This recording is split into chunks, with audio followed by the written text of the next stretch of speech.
নমস্কার বন্ধুরা, আজকে আমরা খুব অল্প সময়ে সুজির পুরভরা নাস্তা বানিয়েছি। আর দেখুন নাস্তাগুলো দেখতে কত সুন্দর হয়েছে। এটা শুধু দেখতেই সুন্দর নয়, খেতেও কিন্তু ভীষণ টেস্টি হয়।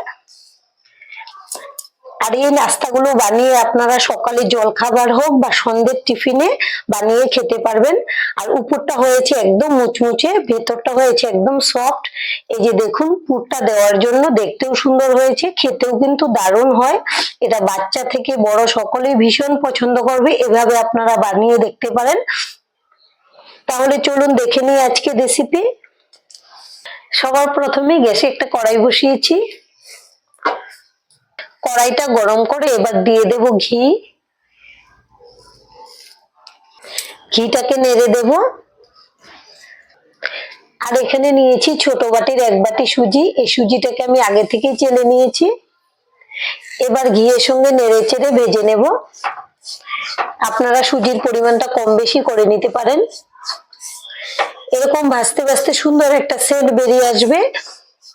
আর সুজিটাও একদম ঝরঝরে হয়ে যাবে, কালারটাও কিন্তু হালকা চেঞ্জ হয়ে যাবে। গ্যাসের ফ্লেমটা আমি লো টু মিডিয়ামে রেখেছি। এভাবে নেড়ে চেড়ে ভেজে নেব। সুজিগুলোকে 2 মিনিটের মতো নেড়ে চেড়ে খুব ভালো করে ভেজে নিয়েছি। এবার দেখুন আগের থেকে অনেকটাই ঝরঝরে হয়ে গেছে, কালারটাও কিন্তু হালকা চেঞ্জ হয়ে গেছে।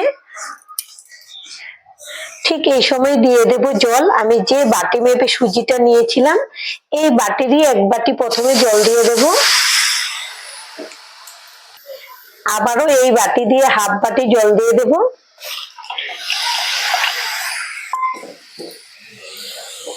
আমি 1 বাটি সুজির সঙ্গে 1.5 বাটি জল দিয়েছি, তাহলে ডোটা একটু শক্ত শক্ত হবে।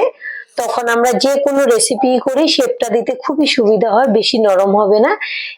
দিয়ে দেব স্বাদ অনুযায়ী লবণ। এখন নেড়ে চেড়ে খুব ভালো করে মিশিয়ে একটা সুন্দর ডো বানিয়ে নেব। এর মধ্যে যেন কোনো গুটি বা দলা পেকে না থাকে। আর এভাবে নাড়তে নাড়তে কিন্তু সুজিটাও অনেকটা সফট হয়ে যাবে। দেখুন নেড়ে চেড়ে সুন্দর একটা ডো বানিয়ে নিয়েছি। জলটা কিন্তু পুরো শুকিয়ে গেছে। তবে গ্যাসের ফ্লেমটা একদম লোতে রেখে 1 মিনিটের জন্য ঢেকে দেব। তাহলে সুজির দানাগুলো কিন্তু খুব ভালো করে সেদ্ধ হয়ে যাবে। 1 মিনিট হয়ে গেছে, ঢাকনাটা খুলে নেব। এখন কিন্তু সুজিটা আগের থেকে অনেকটাই সফট হয়ে গেছে। আর দেখুন কত শুকনো করে বানিয়েছি ডোটাকে। এখন এই ডোটাকে নামিয়ে একটা থালাতে ঠান্ডা করে নেব। যতক্ষণে ডোটা ঠান্ডা হবে আমি গ্যাসে একটা কড়াই বসিয়েছি, পুরটা বানিয়ে নেব।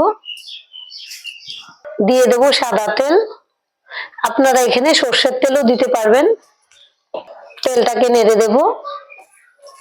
আর এখানে নিয়েছি গোটা জিরে, দিয়ে দেব। জিরেগুলোকে একটু ভাজা ভাজা করে নিয়েছি।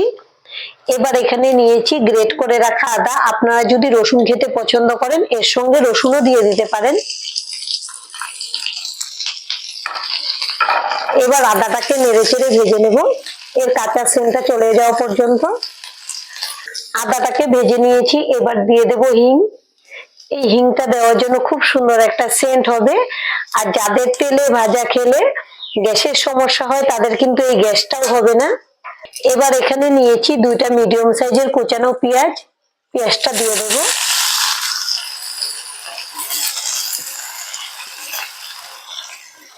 তার সঙ্গে নিয়েছি 3টা কাঁচা লঙ্কা কুচি। ঝালটা আপনারা যেরকম খেতে পছন্দ করেন সেই বুঝে দিয়ে দেবেন।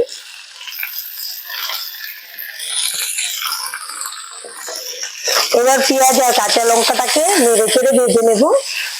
এটা কিন্তু লাল করে ভাজতে হবে না, একটু নরম করে ভেজে নিলেই হয়ে যাবে। পেঁয়াজগুলোকে নরম করে ভেজে নিয়েছি। এবার দিয়ে দেব কিছু গুঁড়ো মশলা। নিয়েছি হলুদ গুঁড়ো, কাশ্মীরি লঙ্কার গুঁড়ো, ঝাল লঙ্কার গুঁড়ো, জিরে গুঁড়ো আর ধনে গুঁড়ো।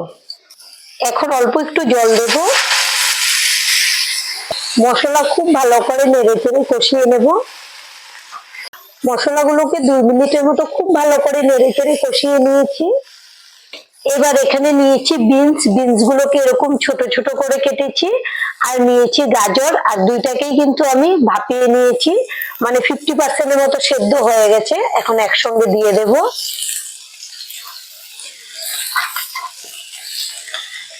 এখন নেড়ে চেড়ে মিশিয়ে নেব।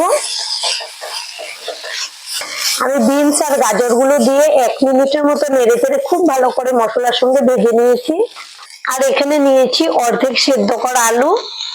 আলুর খোসাটাকে আগে থেকে ছাড়িয়ে নিয়েছি।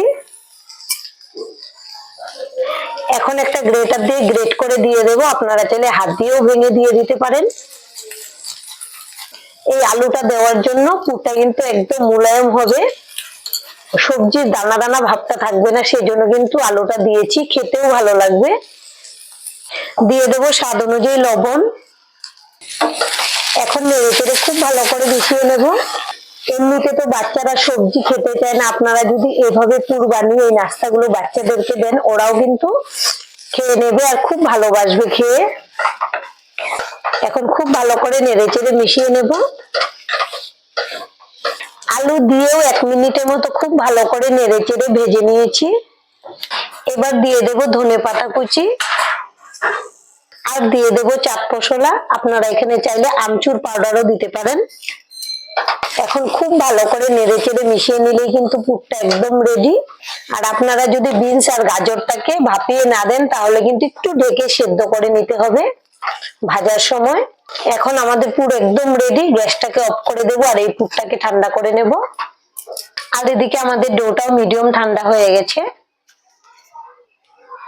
এই যে দেখুন কতটা শক্ত করে বানিয়েছি ডোটাকে, আর হাতে একটু ঘি লাগিয়ে নিয়েছি। এবার খুব ভালো করে মেখে নেব। যত ভালো করে মাখা যাবে ততই কিন্তু শেপটা দিতে সুবিধা হবে, আর ভাজার সময় ভাঙবেও না। আমি ডোটাকে খুব ভালো করে মেখে নিয়েছি, আর মাখার পরে দেখুন কতটা সফট হয়েছে।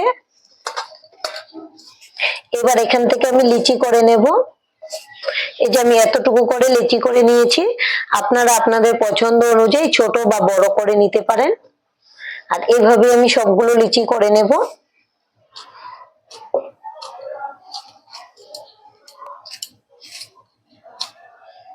সবগুলো লিচি করে নিয়েছি, আর লিচিগুলোকে একটু গোল করে নিয়েছি, আর আমাদের 6টা লিচি হয়েছে। এবার আমার হাত দিয়ে একটু চেপটা করে নেব, মানে বাটির মতো শেপ দিয়ে নেব। সাইড গুলো পাতলা করব, মাঝখানটা কিন্তু বেশি পাতলা করা যাবে না, তাহলে আবার পুরটা ভাজার সময় বেরিয়ে আসবে। এই যে দেখুন আমি সাইড গুলো কিন্তু পাতলা করে নিয়েছি, আর মাঝখানটা একদম ভারী আছে। এবার আমি পুরটা নিয়ে নেব, মাঝখানে দিয়ে দিলাম। এবার সাইড গুলো এভাবে আটকে দেব।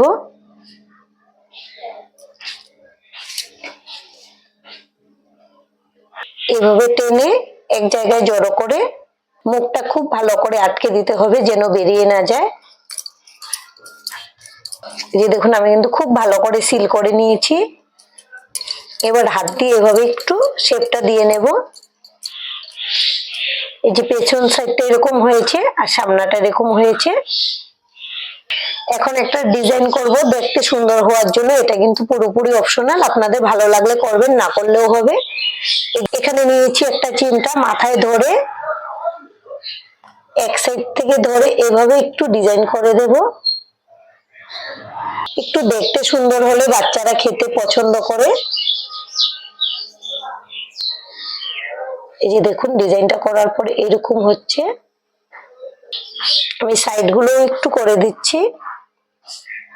এই যে দেখুন একটা ডিজাইন করা হয়ে গেছে, আর এইভাবে আমি সবগুলো শেপ দিয়ে ডিজাইনটা করে নেব। আমাদের সবগুলো নাস্তা শেপ দেওয়া হয়ে গেছে। আর এদিকে গ্যাসে একটা কড়াই বসিয়েছি, কড়াইটা গরম করে এবার দিয়ে দেব সাদা তেল। তেলটাকে মিডিয়াম গরম করে নিয়েছি। এবার নাস্তাগুলো দিয়ে দেব। আমি 1 পিস করে ভেজে নেব। আপনারা যদি বড় কড়াইতে ভাজেন তাহলে কিন্তু একসঙ্গে বেশি করেও ভেজে নিতে পারবেন। আর উপর থেকে এভাবে তেলটা দিয়ে দিচ্ছি, তাহলে উপরটাও খুব তাড়াতাড়ি ভাজা হয়ে যাবে। গ্যাসের ফ্লেমটা মিডিয়ামে রেখেছি, তাহলে ভেতর থেকেও সব দিক থেকে খুব ভালো করে ভাজাটা হবে। এক সাইড ভালো করে হওয়ার পর এখন উল্টে দেব।